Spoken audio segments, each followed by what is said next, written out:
Welcome back to the Marriage and Real Estate Podcast. And as promised, we have another couple to break down what they do in real estate and, their story, their real estate story.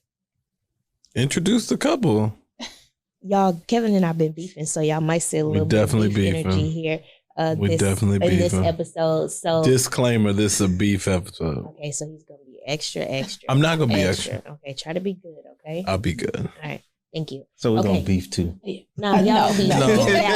Y'all above beef. Y'all 20 years. Beef is so 10 years. I'm out. Are y'all above the beef though? We beef sometimes. And I mean, we kind of go at it, but we don't let it last too long. We try not to go to bed. Like we really try to follow that rule where we don't go to bed angry. So yeah. I haven't found that rule to be reasonable. I'm gonna take my ass to sleep beef. No, Kevin be I'm mad. a beef in the morning. I'm a beef at night. I'm a beef until I feel it's right. I don't sleep well when we're beefing. Like I toss and turn, and then Me too. And I don't give a fuck. I had to learn that early on. Like I can't go to sleep mad because then I'm gonna toss and turn. Then I'm be more mad in the morning because now you made me lose sleep. No. So I'm a festerer. I like to fester. Really? I do. Oh no. I like to carry it. I'm a grudge holder. It just doesn't sit well with me. For him, 'cause I don't be giving up. She don't. Yeah. And she sleep like a baby. Come rain, sleep, snow. That would be Marcus too, but I had to learn that I can't do that because then it makes me angry because he has sleeping I'm so like a baby and I'm tossing and turning. Really? But he hasn't learned yet. You'll learn. Stop. She was asleep last night. I was just staring at the back of her head. I ought to just smack you. She brushing her teeth this morning. I'm just staring at the mirror like, just wanted to feel just mine. brushing along. I'm like, no. what's next for the day? Yeah, right. Okay. Yes. Well, Okay, so we haven't had the opportunity to introduce our audience. Okay. So introduce yourselves. I'm Jaquita Mcarthur. And I'm Marcus Mcarthur. Welcome, Jaquita and Marcus. Thank you. Mr. and Mrs. McArthur. Thank you. We met you all at recently, a couple of weeks ago, at the Mansion Mixer. That's the only thing I know it to be. Yes. It was a real estate specific event. Absolutely. Hosted by some good friends of ours. How do you guys know Robert and Destiny? So that was our first time actually meeting Destiny, but we knew Robert. Marcus can actually tell the story behind meeting Robert. We met Robert, it was like 5 or 6 years ago. Yeah.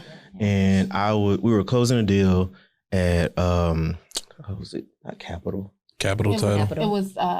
It was Capital. Yeah, Capital Title. With Kenyatta? Kenyatta? No, this was the one off of Lori. This was before Kenyatta. Yeah. Lori, Okay. Kelly off of in the Galleria area. Yeah. So I'm done closing, sign. I'm walking down the stairs and I just hear boom, boom, boom, boom. And I turn around. I was like, what is that? And he was just like, hey, sir, I just, is this a bad time? I was like, I mean, we could talk. So he was just like, I heard that about your closing. I was in there talking. I heard that you into flipping. I'm a wholesaler. I just want to introduce myself. And at the time I was in law enforcement. So he was like, I got to get some of that police money. That was the introduction. It's like, I need some of that police money. Yeah. So we exchanged contacts and we just been, we spoke at his very first engagement that he had prior to the Mansion Mixer. And we've just been bouncing ideas and meeting, and ever since. He actually told us about you guys. Yeah, he's amazing. Yeah, I mean, so hold on, though. You just threw a whole extra wrench in the. So you were in law enforcement too? You done a bunch of stuff. Yeah. Hold on, I need the whole story. You gotta start at the beginning, and that way we get the whole picture. All right, so long 20 years ago, 20 years plus. Yeah. So Marcus and I met in high school. Yeah. And I had a best friend in high school, and she kept saying, my cousin likes you. And I finally asked her after a few days, who is your cousin? Because I don't know who you're talking about. You keep telling me Marcus and your cousin. I don't know who he is. And she finally introduced us. And literally, we have been inseparable ever since. We went to the movies as a group, like that weekend after she finally introduced us. And my mom, at some point, she was like, okay, look, I'm going to start filing Marcus on my taxes because he's here every day. Every day.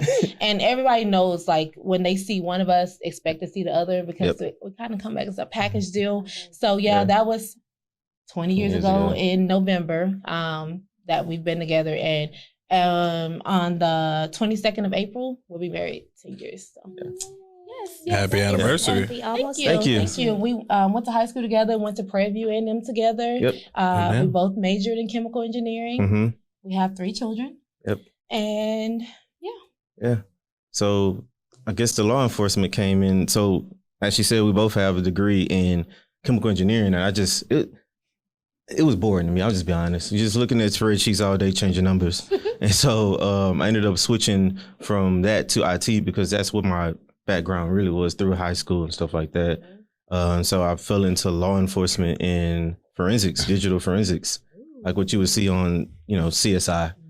Yeah. And then after a while, because I was in the school district at the time in the juvenile division. So everything that you can imagine what happened to an adult happened to a kid. Wow. So after about 7 years of that, I was just like, you know what? I feel like I've done my noble deed. Yeah. I can't take too much of this. Yeah. So I ended up switching. Same deals, same thing, information security, but in healthcare. Okay. Yeah, I had a friend who worked for CPS, and very, very quickly, probably inside of 3 years, he was. You can't see all that It's stuff not for everybody. and have children. That's too hard of a homeschool our kids. Yeah, after that. it weighed pretty heavy on it. Especially, having the girls and Yeah. Yep. No, I commend you for that one because it's like teaching. Right. All praises due to everybody who sacrifices themselves for others. Right. I just build stuff. Construction ain't never done me no harm. I know it's a differ, but okay. You might not like the time, but ain't nobody waiting for me at the job site. Exactly. Yeah. That's true. That's true. Yeah. So this is Marriage and Real Estate Podcast. And while we bring married couples onto our podcast, we bring couples that are married and subsequently do real estate as well. Mhm. So tell us about y'all's real estate story. What did you do? We hear you were chemical engineers before. How did you get into real estate? So when I was pregnant with my last daughter, who is 9 now, I just decided that I didn't want anybody to raise my kids. And I was like, what can I do that I could kind of be hands off not hands off, but gives me more time with my children, where I can make my own schedule, make my own choices. And I decided real estate. And I was really optimistic. And, it took me up until last year to go full-time real estate. So, you have things in your mind, but God has other plans for you sometimes. But we got into real estate just based on me wanting to do something different. And so actually the night before I had her, I expressed those feelings to Marcus, and I come up with the thoughts in my head, but he always likes to do all the research so we can actually execute it. Yeah. So Marcus started doing research on mentors and everything. And the night before I had my daughter, he had us at someone's house because she was going to be our mentor. She was going to teach us how to do it. It's like, you say you want to do it? Let's do it now. And so that's how we got started. We took her on as a mentor. She mainly focused on subject to properties. Okay. And so our first investment in real estate was a subject to property. Okay. Yeah. So we've done subject twos, and then we went on to wholesaling and then flipping. Yep. Okay. So how do you like that? Are y'all still doing any subject twos? So actually, we just sold our property last year, our personal property, and we acquired that with a subject to as a subject to. And that was the last one we done. Oh, damn. And we moved in with 6 figures of equity because we acquired it as a subject to. Yep. Yeah, and the market changed, and I always wanted to sell because I knew we had so much equity, like sell, but you always got to wait till the right opportunity, and we decided last year that it was the perfect opportunity. So that was a nice check, huh? Yeah, it was the perfect opportunity. So tell us. So our audience is experienced real estate professionals and experienced real estate professionals. Tell us more about what subject to is. Yes, subject to is basically a loan assumption. Basically, you're taking over the existing loan. Well, yeah, you're taking over the property subject to the existing loan. So you take over the deed, but you don't own the loan. The previous owners still has ownership of the loan.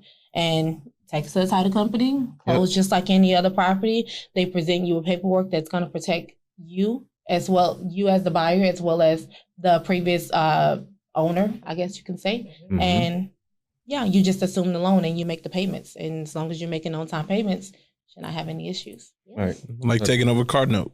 Yeah. It's exactly like that. Some people may be able to relate to taking over a Well, car. that's why I use that's why I use that example. Yeah, because people get real estate can get complicated, but it's really not complicated. It's all the same thing. It's like you ever took over somebody's note? Same thing. Same thing. Yeah. The backstory on that one was it was a coworker of mine when I was in law enforcement. His wife, he and his wife was going through a divorce, and they were like, "We don't want this tied up." And he was like, "Hey, just stop by, just let us know what you can do." Right. And so when we went by, we were thinking, we're going to turn this in some sort of deal, some way, somehow. And then when we got there, someone decided, I don't want this. I want to live in this thing. That's a hell of a way to buy a house, though. We were already looking to buy, and we were just young, and everything never really matched up. Either our credit was good, or we had the money to buy. And when his coworker told him about the property, and he lived in the same area we were already living in, and he told him it was like over 4,000 square feet. I was like, Marcus, it's like, that's not over 4,000 square feet, And so I went, and I was like, oh shoot, this house really is big. This is a perfect place to raise a kid. Actually, the numbers did not work as like a traditional investment because we were wholesalers at the time. It didn't work as like a wholesale deal, right? But it worked as just an investment subject to for sure because you moved in with equity, but it just wasn't enough to wholesale at the time. How long were y'all in that house? 5 years. 5 years. Oh, damn. That's good time. Yeah. So, that's a pretty good... That is. That's a... Look, he's excited. So, I love deals, right? So, for me, creative deals, especially because the way that we started, we had no money, right? Yeah. So, you got to be creative when you got no money. And you learn a skill set that you otherwise wouldn't learn. And people always like, how do I get into real estate if I don't have 20% down? Well, you got to really learn real estate to do it. But if you do it, it opens up a whole world that you otherwise wouldn't know about. Exactly. Start that conversation. And crazy thing is, we were gonna buy it outright that same year, but since they were going through a separation, they need to speed things up. And I was like, well, hey, just tell them. At that time, we had a little bit saved. I was like, tell them we'll give them $5,000 and we can take over the note, and let's take it over for just a couple of years until we can get ourselves together. And so that's what happened. Literally from the moment that they decided they were just going to let us go ahead and take over, and the moment we took over, I think it was a total of 10 days. Right. 10 days. Wow. Yeah. The whole time we're telling them, hey, you have this much in equity. We told them. You have options. So outside you were transparent with them. Yeah, we were not trying to get over in anything. And after we closed, I would lay in the bed and I was like, I just cannot believe that. Did they ever come back and was like, No, because you know what? When you're going through a divorce, you do want things to be as easy and seamless as possible. So for you guys to come in and provide that solution, it was that's service. a win for them and a home run for you guys. But that's the way real estate should work. Real estate, the best transactions are the one where both parties are happy. So the one thing that's so cool about real estate is those people that come up with creative solutions to solve problems will do the best in real estate. Absolutely. So if you don't mind, sounds like y'all's two brain together, which that's the one thing we love about marriage and real estate. Not the podcast, but the actual marriage and real estate part of that is that how dynamic the two of us are, the two of you are, the two of us are when we put our heads together and the amazing things that come out of it. And so would you mind sharing where you guys are currently in your real estate journey? What's your portfolio look like? So right now we're actually kind of phasing out of rehabbing for the most part. We're getting now into lending, hard money lending. Nice. Because, over time, so over time, people tend to see what you do and they start asking questions. It's like, hey, how can I be a part? And to be honest with you, outside of this last deal, we have never used any of our own money. And so between the individuals coming to us saying, how can we be a part? And our hard money lender, we've never had to come out of pocket. So we're like, we build up this fund. Why not keep building that up and do something with it? So originally we're like, we're going to become the rental people. We're going to just have a whole bunch of rentals. Yeah. And then the pandemic hit. Yeah. that was literally right before the pandemic hit. And we had talked to our mentor and that's how he got started. And that's how he, got to where he is now. And we were like, okay, we'll take that route. And then the pandemic hit, and then, you know, everybody like got out of paying their rent for it all the time. We're like, okay, that's not the route to take. So let's revise this plan a little bit. Still, the goal is to become lenders, but we need to take a different approach, you know. And that's what led us to where we are now. And I am really excited about that. Because, you know, for us, we have been flipping for 6 years now, and you know, it just becomes like a cycle. Well, it became a cycle for us, and we were like, we need to figure out what's next. And you always want to you want to continue to level up, and you want to continue to progress within your career. And we just saw that as just the next phase. Yeah. How exciting. So one reoccurring theme that I heard is mentorship, right? So you had your original mentors taught you subject to. So give us the path, right? Is it every phase you've gotten a mentor that specializes in that area? Do you have a mentor now coaching you on the lending side? How is that going, and what has been your journey in that? So that's absolutely right. So in the beginning, she was like, I want to do subject to. I was like, okay, let me literally Google subject to Houston mentor.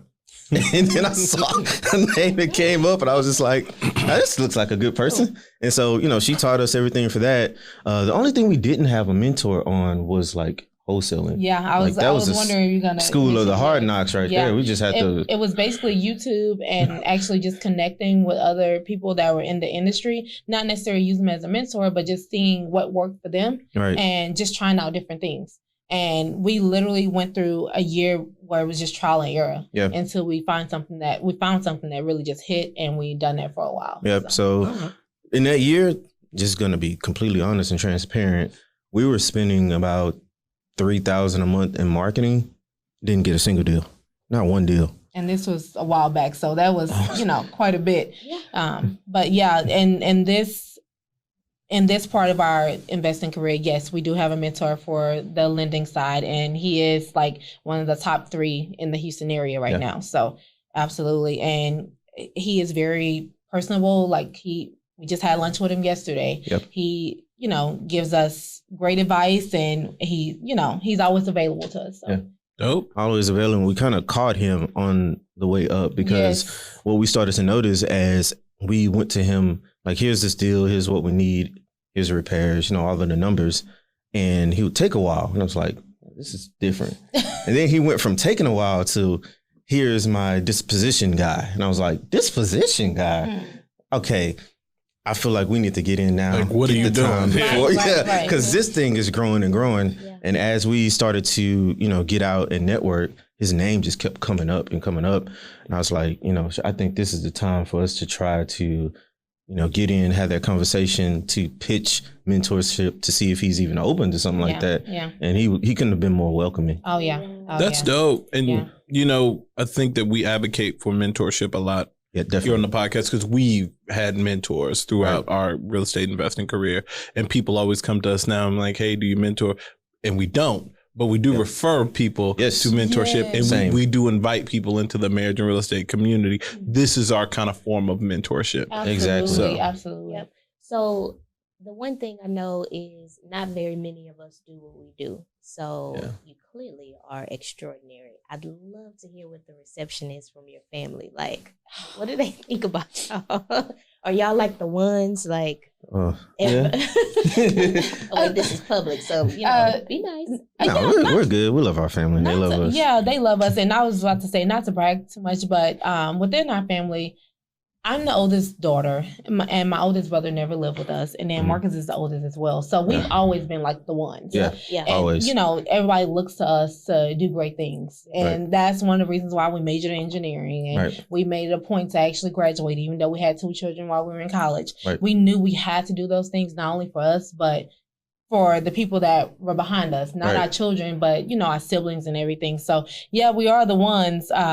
And actually, our family has been very receptive to the real estate thing. My dad actually is a wholesaler.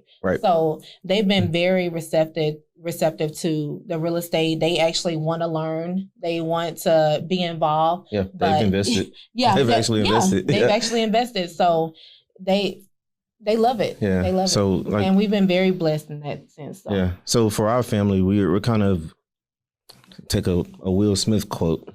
We are. Oh, that's probably bad timing. I can't really. That's very bad timing. Oh man.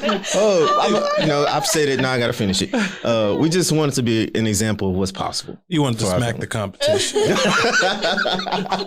Oh man. You wanted to hit the ground running. Exactly. Oh man. That's funny. That's a great quote, by the way. Just to be clear, Will Smith has dropped some serious gems in his time. He has. He had a low moment. Yes. He's hit it out of the park. Time again. All right, I'm done. He had a low moment, but that does not take away from all of the awesome he has put into this world. Absolutely. Oh my goodness. Yeah. Just when want they to go low, you hit high. Yeah. Okay, that was my last one. Yeah, we have to be an example of what's possible. So I'm not going to sit here and, act like things is all rosy. Like in the beginning, even when we graduated from college, we kind of expected that our success would in part kind of be the family success because we were the first doing everything that we've done. And so, when the phone started ringing, it's like, hey, I'm in a bad spot. I need some help. For us, it was an expectation. So we just give without the expectation of something in return.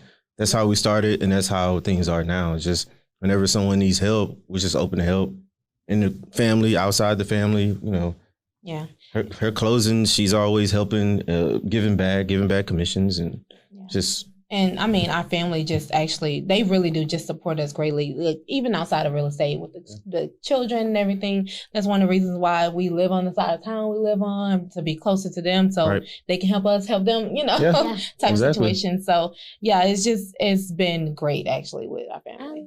Yeah. No, I tip my hat to you guys because number one, I know how hard it is, especially having children young, and then I was in college for 10 years, so I get that too. And I'm quite sure y'all were out of college much faster than me because I was horrible students. Oh no. So, okay, well bust that down then. First child at 16 years old. Right. So that, and then was our sophomore year, the second child came. Right. And, in between all of that, we're doing the best that we can. Oh, yeah. Some of these classes didn't go our way. Not engineering. Yeah, absolutely not. So the reason why we've been majoring in that because of where we come from. Yeah. So, we graduated Forest Brook High School, which doesn't even exist. That North Forest ISD doesn't even exist because of low performance. Mm-hmm. So that and poverty. So we looked at that as, I want to major in whatever can give me the most money in the least amount of time. And it was engineer or doctor, and I was like, doctor's gonna take too long, so engineer it is. Got it. Yeah, so engineering it was, and I honestly struggled. It took me 8 years to graduate college. Oh, you still beat me. See, there you go. 8 years. I'm proud of you. Look, I'm proud of that. Damn good. Look, and engineering's. Yeah, I cried. That Cal 3, you can keep it. You keep all that. Seriously. Like, we took, six chemistry? 6 chemistry, 6 math. How many maths. It was classes crazy. that put all the chemistry and the math together with physics, and that's rough. Crazy. And that's why PV produces productive people. Yes. Is that what they say? PV produces productive people. Oh, damn. And that's why, because most of y'all come out as engineers. Yep. Engineers, doctors, and nurses, yes, and doctors. Yes. I was telling our oldest daughter, so we riding the other day. Now she wants to be an actress. Oh, got it. So we're looking at, cause she almost 14. So we're looking at high schools, whatever. I said, okay, well you can minor in acting, but your ass ain't majoring in acting. And she was like, but why? I said, cause actors don't make no money. And she said, but why? I said, Google the average salary of a working actor. Got it. And it was $38,000. I said, you can sit in the front desk of our office and make $38,000 a year. Right. Yeah. You're not going to waste my money going to college for some shit that ain't going to make no money. Right. Exactly. Sorry. Now, you can learn to run a business and you can act on the side. But until you make money, acting's not a thing. Yeah. Now, you learn to make money, you can act for free. You don't need it. Right. But you have to have a skill in your college degree. That costs money, has to make you money in order for it to make sense. Absolutely. And I think I said up until actually the mixer that we went to, I would always say, our kids don't necessarily even have to go to college. They just, because we both went and we experienced it. And we know that some of the most highest paid people that we know didn't even go or they quit.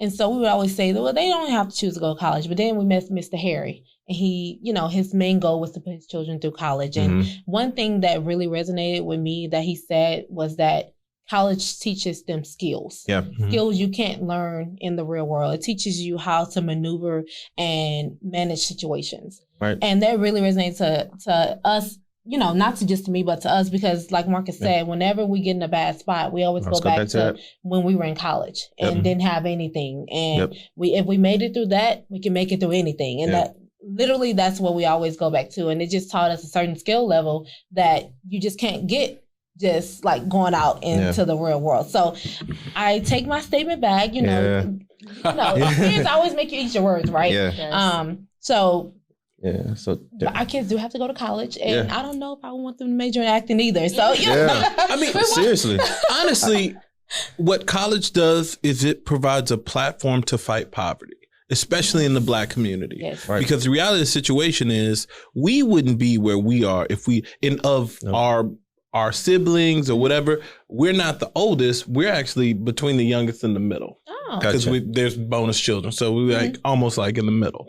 But we're the ones that everybody looked at like, oh, yeah, I got to figure. But a lot of that came to we went to college. Right. And we had to go do this thing and tough this out. And once you graduate, it's like now that's a separator. Yeah. Right. Yeah. And the opportunities that you get because you finish that and the fraternity of college in itself, you walk in a lot of those rooms. A lot of times you can't get a shot. Yeah. And, we talk about the world and say, oh, okay, some people didn't go to college. And some people who look like the wall behind us, they might not have to go to college. Right. But our asses, it helps. Yeah, it definitely helps. I think it depends. I think it very well depends. I think you get a lot of good life experiences in college that prepare you for adulthood. And so I would like, separate from acting and whether she wants to be an actor, I just want our children to have that experience. Yes. I appreciated my collegiate experience. Absolutely. And so I wouldn't want to, I feel like that's something that would be important to them too. But times change, so who knows? By the time these 5 and 2-year-olds or you never know. Young adults, like what will the world look like? I use my degree every day. Yeah, so do we. Absolutely. Yeah, so even though we're not even in the industry, like the engineering and that's industry. The crazy part. Just, you don't even have to be in the industry as long as you have it. Right. As long as you have a degree that's useful. Right. And Prairie View creates productive people. Yes. That is true. Productive people. Yes. And like you said, problem solving, that's all engineering is. That's all it is. You have a problem and you find a way to solve it. And that's what we do in real estate. That's true. I think this might be a shout out to STEM education. No, seriously. We were in STEM program. Well, that's what I'm saying. Because my degree's in construction, but it's very close akin to engineering. Right. And then y'all's degree. So, but those are technical degrees. My Bachelor of Science, you use it every day. Yeah. Like the stuff that I figure out, I know construction down to a science, right? Right. That's the difference between somebody who just figures some stuff out and somebody who knows the reasons why you do the things that you do. Right. I want to ask you guys a question. What's up? You just said your family look at you as the ones that have it figured out or the ones that are going to figure it out. Do you feel like that added like more pressure? Like you have to figure it out now, even if you didn't have it, they feel like you had it figured out. So now, okay, he might have. Okay, go ahead. You might have. No, I don't. Okay, I don't. Right. So I operate. I think there's a certain chip that you have to have on your shoulder that kind of pushes you towards success. Right. Oh yeah. And so I feel like I was counted out as a child amongst all of my other family members, and so everything that I pursued, once I had control over my life, everything that I pursued, I did in excellence. Right. Because I'm like, I'm going to show y'all that I'm somebody. Right. And so here I am being somebody, but it was that little chip that, propelled me to do that. Virgo? I am Capricorn. Because we share that same chip. Yeah. I'll tell you this. Every couple that we meet, there is a connection, and it's usually my husband to the wife and me to the husband. Okay. Yes. It always happens that every single connection we make, as soon as we talk to each other, we go, oh, that's you. Yeah. And that's you. Yeah. But my story is very similar to hers. So I call it the Kevin tax, but in my family, there was always a Kevin tax. Like everything cost me more. I always had to work 3 times as hard. And even when I got there, they charged me 3 times more. Yeah. Right. So for me, it was in spite of, not because of. Right? Like ain't nobody helping me with nothing. It was, having a baby at 20, my family is landscaper. So at 12, I knew I didn't want to be a landscaper and I wanted to go into construction. But every way I had to fight. It was my will against the rest of them. And even the life that we have now is a product of our relationship. Yeah. I wouldn't live this life.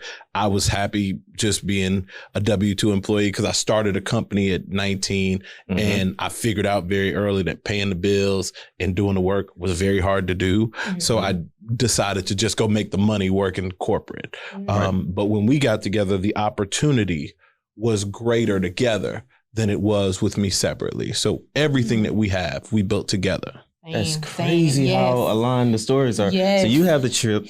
She had to work extra hard. And as a result, so that, she said, now, if you see one, you're going to see the other. So what I did was I saw what was going on, the extra work that she had to put in, and I had a little bit more to give. And so I stepped in for her as that protector of all of that extra stuff, all of that extra stuff that she had to go through and deal with.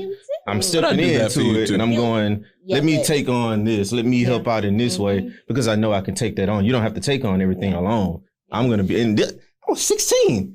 And stuff just rolls off his shoulder. Like nothing bothers him. Yeah, that's right. So, and everything bothers me. And I always, this is incredible. So nothing was actually given to me by my family, but I did have like a lot of support, like, mentally and emotionally from my family. They always looked at me like, yeah, you're going to do something great, but that also puts a lot of pressure on you to do great things. So that's why I asked. But with that, I always did have to work 3 times as hard, especially being a 23-year-old. I graduated at 23, went into an industry of all people that did not look like me in every sense of the word. And I was going in telling them what to do, and it just did not go over well. Like, I'm literally the youngest person and the only woman and the only black person in the room. Yeah. And it just, I would come home sometimes and I would just be so drained, or I would come home sometimes I would just cry because like the day was just so much. So, and see, for me, it honestly, it's not anger. I guess my chip just turned into like, no, it's not anger. It's a drive that's almost unquenchable. So I work myself into the ground. Got it. Because your ass ain't gonna show me nothing different, right? So I guess that can translate to anger, but it's like, no, we're working on it. I refuse to fail. I won't fail. No, there's nothing wrong with that. I don't see, I mean, as long as you're working for the right purpose, I don't see anything wrong with that. I had that same thing last year, and that's one of the reasons why I'm full-time now, real estate, because I had that same thing going on, but I was working for someone else. I was literally waking up 6 o'clock in the morning, 7 o'clock. I could not sleep past that. I had an internal clock because I was tied to my phone with my oil and gas job. And they would the phone would start ringing 6:37 every morning. Yeah. And then I would end the day around 6 p.m. because then my girls had to go to cheer. And then they would get done with cheer about 8.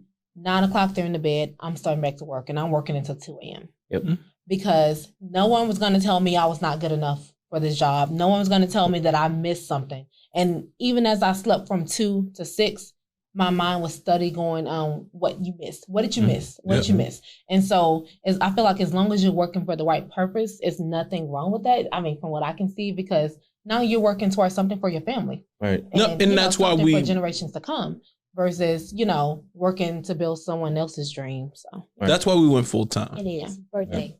July 24th. Okay. You're Leo? Yeah.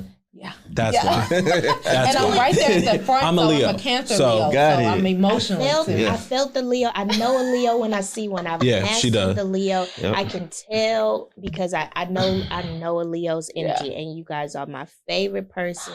Y'all the best people in the world. You take care of everybody. I feel a butt coming on. But we will burn the world down. Oh my, with your emotions. You burn the world down with your emotions. I'd be like, dear Leo, don't nobody care how you feel. But y'all do. Yeah. Y'all need everybody to feel it too. Oh yeah. Burn this mug down. That part. So it's like, yeah. You have like sometimes that's why we go at it sometimes because I'm like, you have to see from my point. You have to see. What's your sign? You have to see. I'm Virgo, 9/11. He just doesn't care. Like when's Virgo? Well, I'm September, so I'm 9/11. Okay. So I guess the end of August to like mid-September, and he's okay. 9/11. So yeah, so that's, and my oldest daughter is exactly like him. His son is exactly like him, but that's my baby. So he loves me. You know? And my youngest daughter is exactly like me. Exactly like her. She's so emotional. Like you have to hear what she has to say. Yep. You're not gonna shut her up. Nope. You know. So. Yeah. And what are our children? They're two different signs. I think they're two different, but they were both born in February. Whatever. So what? And then I got the a daughter Taurus. that's exactly like him is a Capricorn.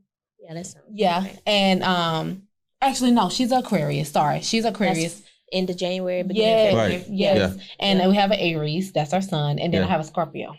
That's the one that's like me. Okay. I don't know what the second two are, but the first one's a Taurus, and she like a mama.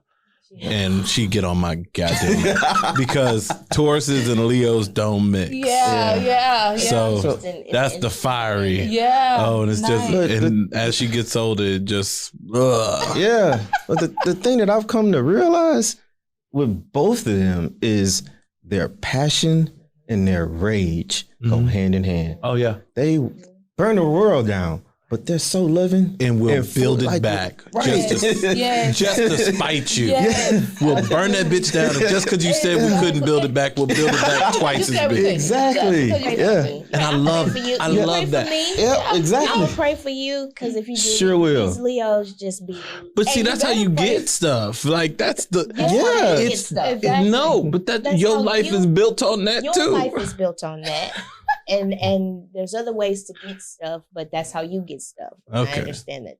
That's how you get Yeah. Okay. Hey. I'm in the learning to listen phase myself. Yeah. Because you guys don't even know this, but looking at you two got me into some trouble recently. Wow, what happened? Because, I'm looking at, what you guys do. I was like, that is beautiful. Absolutely beautiful. And we're engineers, so we like to build things, right? Uh-huh. And so in the midst of figuring out the rental versus hard money lending thing. Now you want to figure out development. I saw that and I was just like, I was going to ask that I'm question. going to do that. And so I was like, I don't know anything about lots. I don't know anything about like big permits. So we've done like a bathroom addition and, simple stuff. Renovation permit. Yeah, that sort of thing. So I was just like, so we picked up a property that so we decided to do a master suite addition. Mm-hmm. So I was like, I'm going to get my feet wet with this, right? And so we're going through permitting, and it just kept going on. And she's like, hey, I think we need to get out of this thing. I'm checking the numbers daily. Yeah, and I'm headstrong on no. Like when I get a goal, I'm locked in. We're gonna see this thing through. I was like, they can do it, we can do it. The whole conversation was that. And 13 weeks later, so we were in permitting right as COVID was like happening. So everything came to. And this for an addition. Yes. Oh, 13 weeks. And you got to keep in mind, we're still paying holding costs. Mm-hmm. And we have to pay the architect for his time. And yeah. So I didn't listen. I'll say this. I've been in construction 16 years. And I'm skewed. She calls it skewed because my viewpoint on building comes from my experience. Yeah. So it's hard for me to accurately give people a viewpoint of the industry because I'm my whole life is in it. My whole adult life is in it. So, and when I learned that, when I figured that out, at the meetup. Oh, really? I didn't know that. And so after we met, I started just, researching. So I saw the projects, but then I started to, just research like you guys. You looked at my LinkedIn, huh? And I was like, that's why they're able to do it. Yeah. You don't have that background, man. Like you, no, like they built up to that. You can't just whole jump into career is I done built way over $150 million worth of work now. See, so it's. Yeah. And I love it. Yeah. Like when I tell you I love it, like I eat, breathe, sleep it, study it, that's amazing. Think about it, like sketch it out. for me, this is what I've wanted to do since I was 12. So I'm super, super passionate about it. Right. Yeah. A lot of people don't get that. And I have to be empathetic to that because I tell people, oh yeah, jump into development, and not realizing how hard it actually is, especially when you don't know the resources to go to push past those barriers. Didn't have any. But I just had that same thought where, especially in this market, everyone wants to get their license. Yeah. And so I had a lot of people recently come to me saying, even though I've actually only been licensed for a year, but I had a great year, and they see the work that we've done with the flipping, and then now I'm doing good things with now my license. Now I have a lot of people come to us saying, I want to get my license. And I struggle with that, especially if you don't have a background in real estate at all. Yep. And you've never done sales. You're going to want to quit after a while. It's not going to top like that.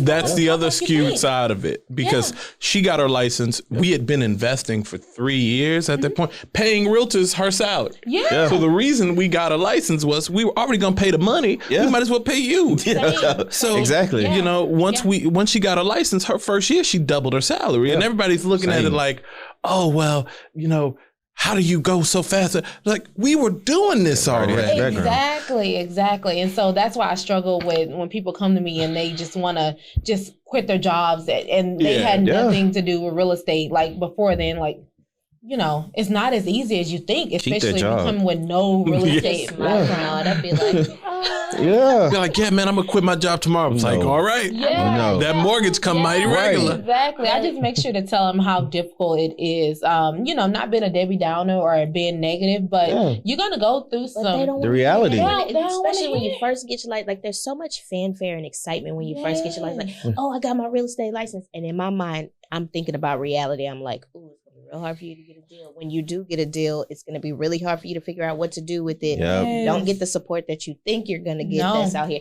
Like it, and I'm not into telling people. I like for people to be happy, and I keep that same energy. See, I'll go ahead, because I'm not busting bubbles, but I feel like if I don't tell them, and that's a Leo thing. Yeah. But that's not real though, because people don't respect it. And that's a hard thing. Actually, you're right, because I find that a lot of people actually navigate towards Marcus than me. Like, even though I'm trying to be real with you, and I'm trying to tell people don't want real. Marcus over there, he's like, I'm always people over. We don't live in a land of real. I'll give you everything, but you don't really want everything. Right. And Marcus give you nothing, literally. And that's what they want. Yeah. They want a yes. They want you could do anything you want to do. I'll be like, no, you can't. Let me tell you why. Right. Yeah. No, even when people ask us, it's like, oh, well, I could just go get into development. I was like, look, I do this my life has not changed. When people ask me, it's like, hey, how did your day-to-day change? Literally, when I work for every company I work for, my life is not, the only difference is who signs the check. Yeah. That's it. Yeah. That's it. I literally did the same thing. Team size, project volume. If anything, I'm doing less no. You can't. I'm sorry. My phone is ringing. There's stuff going on. I got people out. I got things to do. I apologize. Sometimes it'll be like this. My apologies. I had somebody who had to get in the office. Courtney called me back. I had to do something. Let me do you a favor. So she hates that because it's rude. I love talking to you guys. So first, y'all have to promise me 2 things. One, that you'll come back on the podcast. Absolutely. Okay, so y'all heard it first. Yeah. She about to wrap it up, just so that you know. So you know. And 2, we would love to spend some time with you outside of the studio. Absolutely. We would love that. I kind of fangirl when I saw you at that thing. I was like, that's them. I was like, just don't get us in trouble like I did when I did it. Oh, man. People have been telling us to meet y'all forever. Yeah. But I see why, though. I always feel like we don't be doing shit. I see why people feels like we should get together, because there is this energy and this dynamic. Right. And truly, this is why we created Marriage and Real Estate, because we were like, we want to be around people who enjoy doing what we're doing, and we want to be around people who enjoy being married. And it's very clear that y'all enjoy being in real estate and that y'all love each other. Oh, and absolutely. That, like, I want to surround myself with people like that. I want to travel the world with people like that. And people who take action. action. Business with people like that. I want to raise my kids around people who have kids like that. Like, that's what I'd like to see. And so now you have marriage and real estate. So yeah. Absolutely. We would love to hang out with you guys. New friends, who this? Hey. So this has been the Marriage and Real Estate Podcast. And again, I'm sure they have so many more gems to share with us. And we will have them back again because I want to hear more. Like, I'm really dying to hear more. And I bet our audience is too. So. And that was like an hour. We just can't see it on the timer. Totally went over the 30-minute. Yeah, that's that synergy, man. That's it. It doesn't feel like it, but you know, hey, we're just when you have that alignment, it flows and it's easy. So no. We like flow. So come and join the Sheltons. I don't want to say it wrong. Mcarthur. I knew it. And the Mcarthurs. Yep. Because we're going somewhere. We're going to travel. It's going to be all of us. We're going to ask people to come with us. It's going to be a whole thing. So come get into this marriage and real estate retreat with us soon. Yep. Perfect. Absolutely. Thank you. Yeah.